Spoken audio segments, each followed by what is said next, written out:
Hello mga katrops! Kumusta mos mga amigos? So for today's video mga katrops, mayroon tayong isang guest mga katrops. Magpipick up tayo ng ng magmamassage, yung home service to mga katrops. So pipick upin to natin to mga katrops sa may Malati. Doon yung guest natin pipick upin, tapos ihatid natin sa may BGC.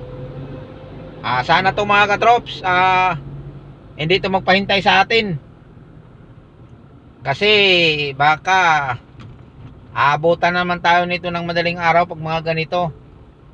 Pero okay lang yun mga katrops, dahil bayad naman. Pero kailangan din nating magpahinga-hinga din minsan mga katrops. Huwag nating sagad-sagarin ng buyat, dahil mayroon na tayong mga pa mga katrops, may edad na ba, mahirap na. Kailangan din natin magpahinga, kasi isa lang yung katawan natin.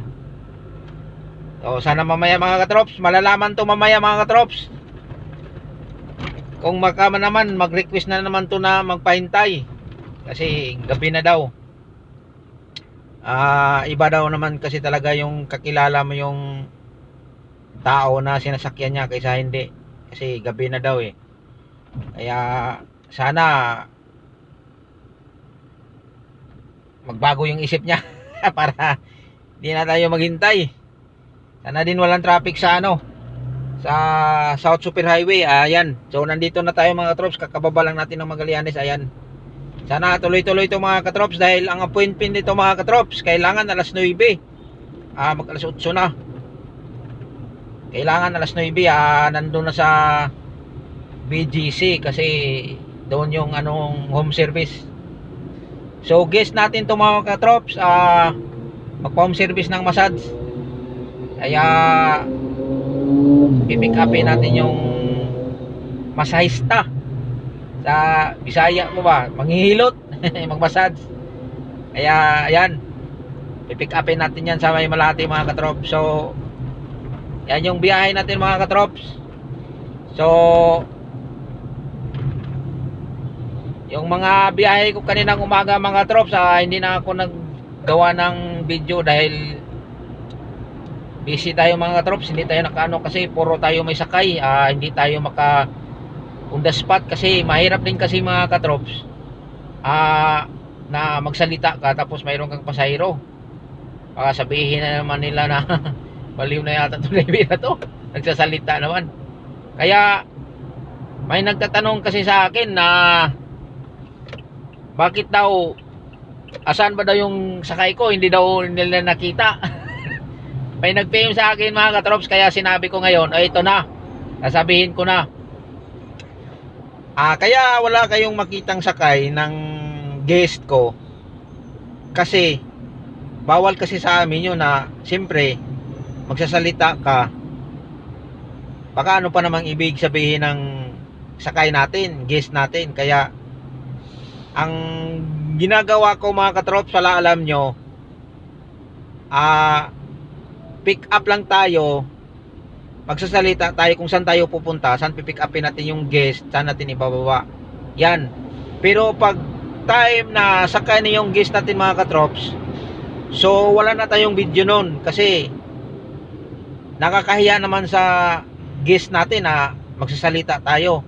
Baka sabihin na parang may sayad itong driver. Kaya ayan ang mangyari mga katrops. So ayan yung nag PM sa akin na bakit di daw nila nakita yung sakay ko, yung mga guest ko, hindi daw. Kaya ayan, sinagot ko na yung tanong na bawal kasi na ikaw magdadrive na magsalita ka at saka may sakay ka, baka pang sabihin sa guest natin. Kaya ayan, magawa tayo ng mga ganitong biyahe natin, magpipick up tayo ng guest, tapos saan tayo dadaan. Yan ang ginagawa ko mga katrops, kasi yung iba kasi nagtatanong. Kaya dito tayo ngayon mga katrops sa may Osmeña Highway, medyo may katrapikan. Nausod yata yung sinabi ko, sana walang traffic. sana makuha natin yung 9 na nandun na tayo sa BGC. At sana naman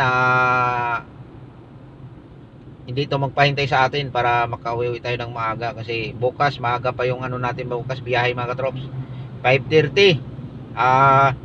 Kailangan alis tayo sa bahay alas 5 pa, ay ano, mga 4:30. Kalating oras lang yung biyahe natin yan, kasi wala pa naman traffic. Pag mga ganyong oras, medyo makuha pa natin yan, kasi maaga may bibiyahe tayo ng maaga. Kaya ayan mga katrops, so sana mga katrops maintindihan nyo yung biyahe ko mga katrops, na bakit wala akong sakay. Yan yung ano ko mga katrops, na isi-share ko lang kung saan yung mga biyahe ko, at saka isi-share ko lang din sa mga katropa ko dyan, sa mga bagong driver na hindi pa kabisado dito sa Maynila, saan yung maraming alam mo na. Kaya at least mayroon kayong idea kunti na saan yung bawal, saan yung tamang daan sa mga bagong driver na hindi pa kabisado sa kalsada sa Maynila, kasi mahirap magtubos ng lisensya. Kaya mayroon na kayong alam na kung makadaan man kayo sa mga gandong dinadaanan ko na sinasabi ko na bawal dyan lumiko, bawal ganito ganon, at least mayroon na kayong idea sa mga baguhang driver, sa mga hindi pa kabisado ng daan ng Maynila. Kaya yan, sa mga ano dyan, at least mayroon na kayo yung alam. So malaking tulong na rin yun sa inyo mga katrop, sa mga bagong driver na makapanood sa video ko, dahil lahat ng mga biyahe ko sinishare ko para hindi kayo mahuli, hindi kayo maanuhan ng mga nagta-traffic, kasi ang hirap talaga. Ayan na mga katrops, sandali lang mga katrops, may tumawag. Sagutin ko muna mga katrops. Ayan mga katrops, so pasensya na mga katrops na naputol yung tawag, ay naputol yung video natin, kasi biglang may tumawag mga katrops. So nandito na tayo ngayon katrops sa may Quirino, Osmeña. So malapit na tayo sa guest natin. Kaya tawagan natin yung mga katrops, kasi hindi na yung pwede makatext, kasi nagda-drive tayo mga katrops. Mas madali yung tawagan natin para hindi ma-delay kumbaga. Baka naman mag-cancel saan pa mapunta yung text natin, matraffic pa. Kaya mga katrops, so hanggang dito na lang yung video ko mga katrops, kasi malapit na i-update ko yung guest natin. Ano natin na malapit na tayo, within 5 minutes na lang mga katrops. Nandun tayo sa pick up point nya. Yan mga katrops, ingat po tayong lahat mga katrops. God bless. Bye-bye!